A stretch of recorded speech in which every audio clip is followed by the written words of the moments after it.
welcome back to my channel. I'm Keely. I hope you guys had a good weekend.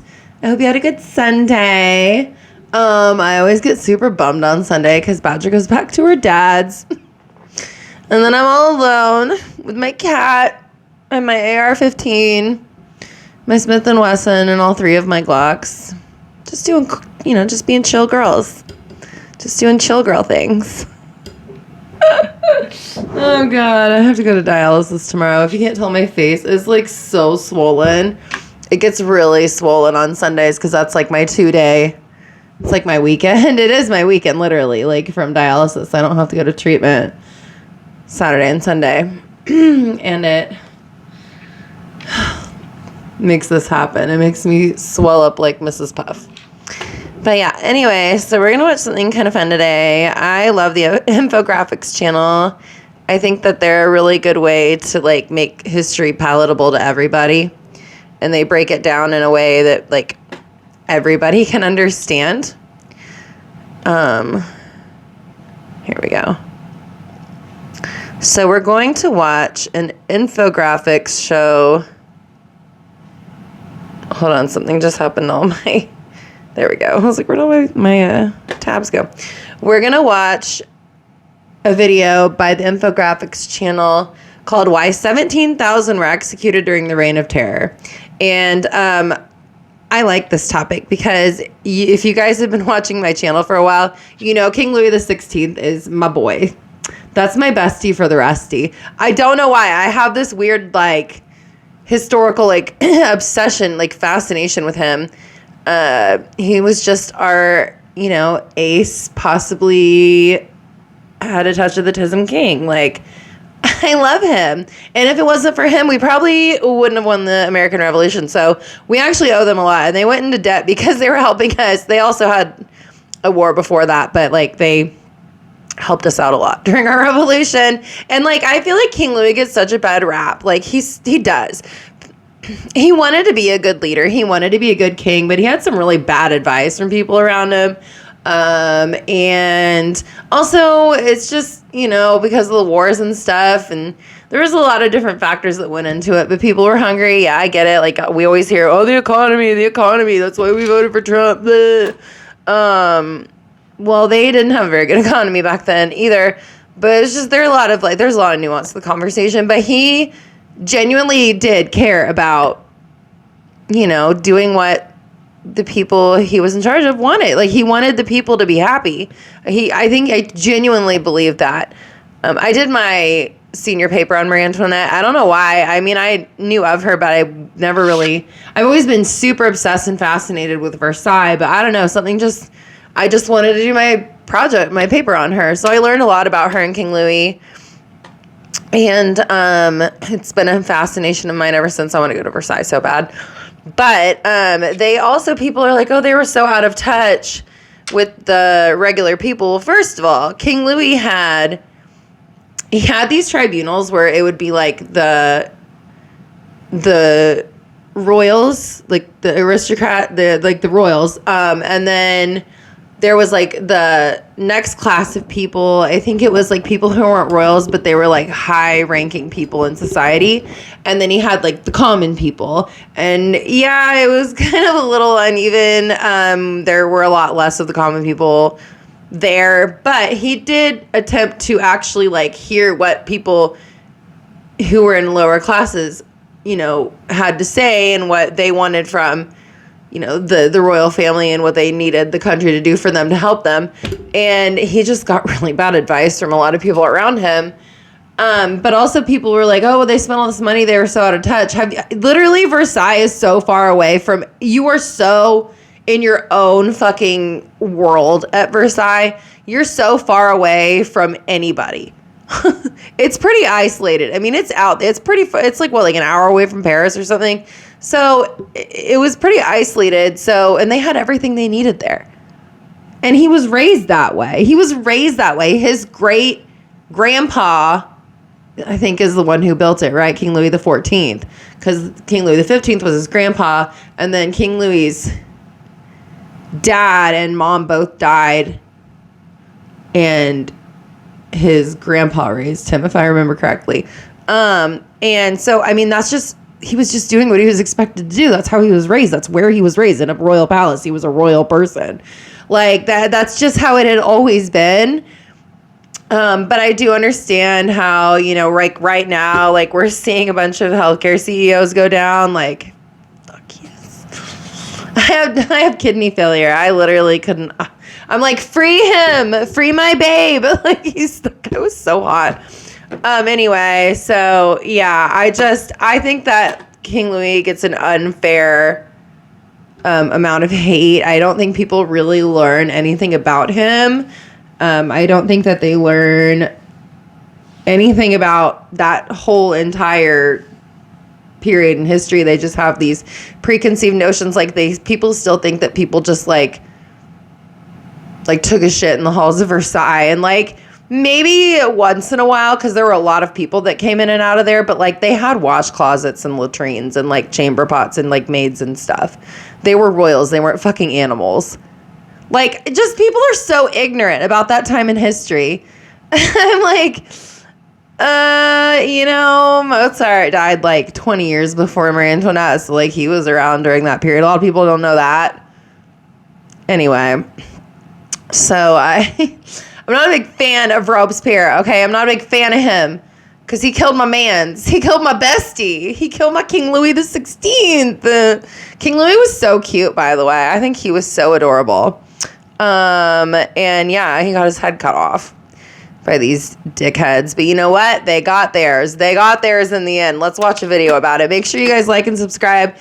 I'm going to keep going on rants about history if I don't stop myself. So let's just go ahead and watch this video. All right. Let's watch it. Let's go. July 28th, 1794. At around 2 a.m., men storm into the Hôtel de Ville in Paris, France. Revolutionary leader Maximilien Robespierre, along with some of his most ardent followers, is arrested. As to what happens next has been a matter of debate. But an injured Robespierre is dragged out of the hotel. He and the rest of his followers are summarily found guilty and subsequently to the Place de la Révolution. As he's brought to the scaffold, his face is a swollen mess. Mobs in the streets scream out their hatred for him. When the guillotine falls down on his neck, those crowds cry out in jubilation, and they don't stop cheering for almost a quarter of an hour. But you may well fast forward in time from 1793. Watch this scene. You would have rightly felt perplexed. This man who lost his head was hailed as the king of the French Revolution. He was called the Incorruptible, a selfless man that had fought for the people who had been oppressed for centuries by the wicked tyranny of the rich and powerful. So, what had gone wrong? Well, the reign of terror happened. What didn't go? What went right? Blood spilled all over France. In his moving speeches, Robespierre called for virtue, but that, he admitted, came at a cost. Not everyone saw eye to eye with Robespierre. What was the name of the guy that was worse than him? It started with a B. He's kind of like he was like a really doofusy looking dude. I'm sure they'll bring him up. I can't remember his name right now. Revolutionary vision and a zero tolerance policy was taken toward them. As you'll see in this video, many who were slaughtered during this reign of terror were innocent, which is why the Great Revolution was finally cut down himself. King Louis, I don't even think really deserved to get his head cut off. Just fermenting. The terror itself was something called the Committee of Public. Like, think about it. Like, your whole family is at risk of these like pissed off people. Your whole family's at risk.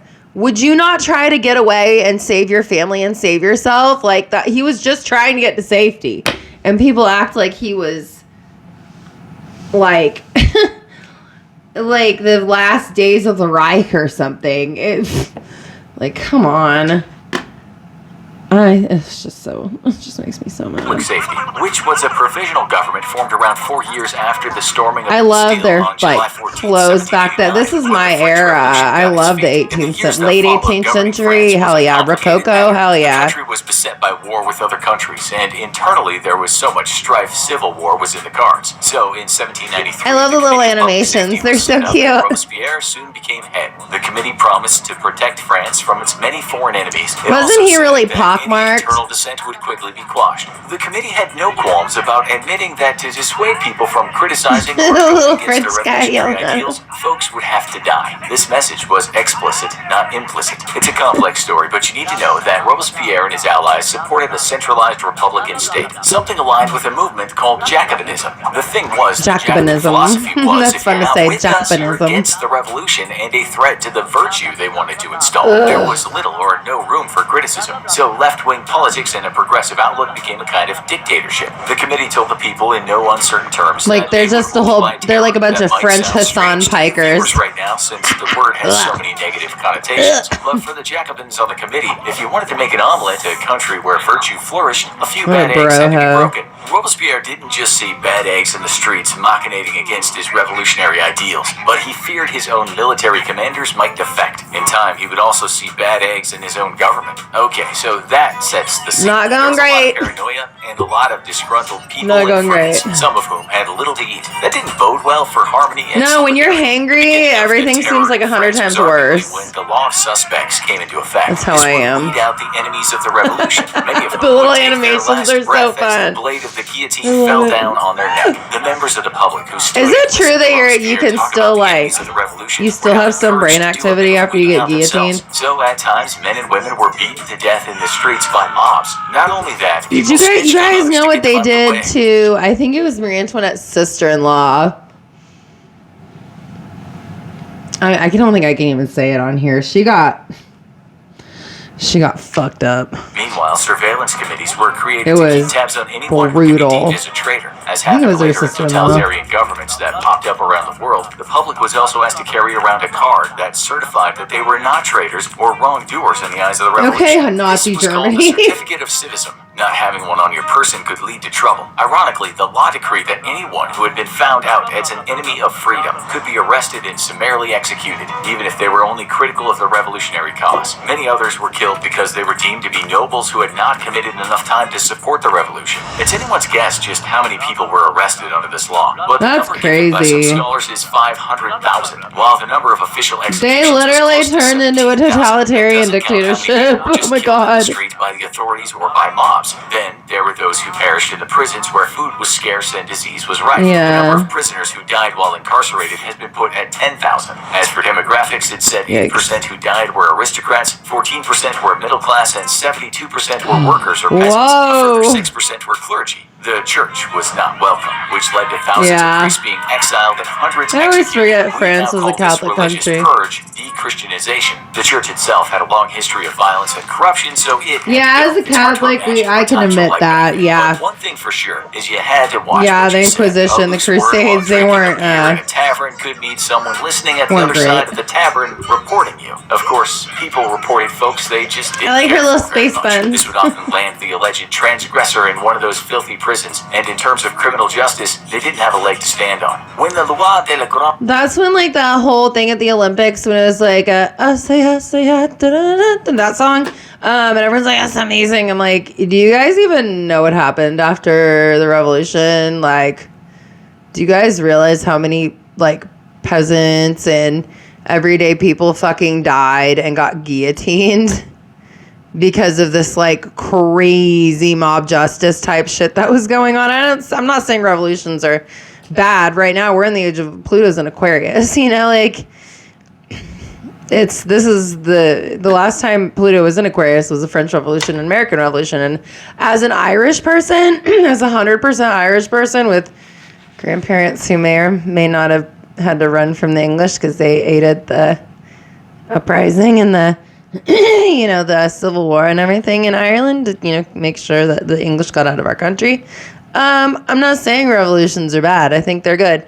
But people have to understand what comes with things like this. When you have an upheaval of something, there's going to be a very a period of instability and turmoil, and things like this can happen really easily, and then you end up getting in a worse situation. So you have to, like, know what you're gonna do once you have your revolution. You have to have a plan. Terror, the law of the Great Terror, was written up. It stated that political crimes were much worse than common crimes that happened in households and in the streets. It focused on arresting people accused of slandering patriotism, seeking to inspire discouragement, spreading false. Could you imagine if we did that after 9/11? It was kind of like social media platforms for saying French fries instead of freedom fries.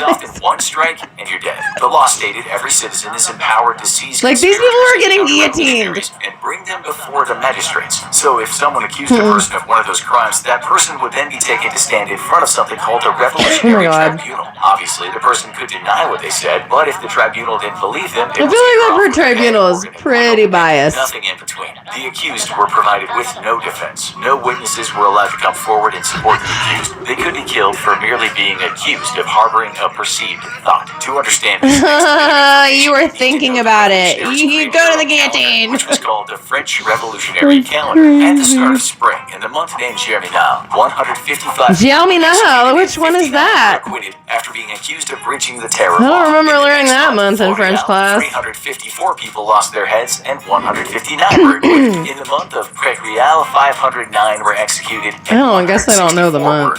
796 people were executed in the month of Messidor. I was busy learning Japanese in my French class. Were waiting in prisons for a trial that wouldn't ever come. We think you get the picture. As scholars have pointed out, these people could have been the washerwoman who lived down the lane. They could have been the butcher, the guy that delivered bread, or the person who once mentioned in passing to a guy in the street that he thought all the summary executions were perhaps just a smidgen on the harsh side. Maybe just a little harsh. People on the committee were just young men whose brains, if you believe neuroscientists, hadn't fully developed. Take the case of Jean-Marie Collot d'Herbois, a man in his early 20s who was a member of the committee. His early 20s? No, we should never let men in their early 20s be in charge, ever. To deal with ever. There where moderates, but still Republicans, didn't agree with the government in Paris. Lyon made war on liberty. Lyon is no more, cried invading French Republican They love war. They wasted their enemies and destroyed homes and buildings. The orders had been given to exterminate all that goes Men sure do. I mean, I like it. I like learning about it. But the Extraordinary Commission was set up to decide the fate of anyone in Lyon who was considered counter-revolutionary. At first, 100 rebels were shot in the streets, and a further 79 people went to the guillotine. Later, accused rebels and moderates were forced together in a mass and fired on with cannons. Almost 300 died this way. Although the grape shot used by the cannons didn't kill a lot of the people, the troops were then ordered to go in and stab them all to death with their bayonets. This was so distressing that many of the soldiers refused to do it. Regular executions ensued.